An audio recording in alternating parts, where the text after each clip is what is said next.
उम्मीदी किसी बात की नहीं है, परेशानी किसी बात की नहीं है। कोई ऐसा नहीं है कि मामलात हल नहीं हो सकते। बड़े बड़े मेहनती जवान मौजूद हैं, जद्दोजहद करने वाले लोग मौजूद हैं। आवाम के अंदर बड़ा दर्द है, बड़ा शौक़ है, बड़ा जज्बा है।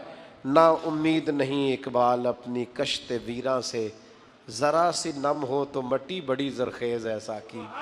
इनकलाब आएगा, रोशनी फैलेगी और इंशाअल्लाह ताला हम अपनी आँखों से देखेंगे कि एक सुबह इस मुल्क में ऐसी तुलू होगी कि निज़ाम कुरान और सुन्नत का चलेगा, बातें मदीने वाले रसूल की होंगी, नारे हज़रत अबू बकर सिद्दीक़ के लगेंगे और पैगाम फ़ारूक आज़म का गूंजेगा और लोग फैज़ हज़रत उस्मान गनी से पाएंगे। और फिर ये मुल्क ललकारेगा तो इस ललकार के अंदर कुव्वत हैदरी नज़र आएगी।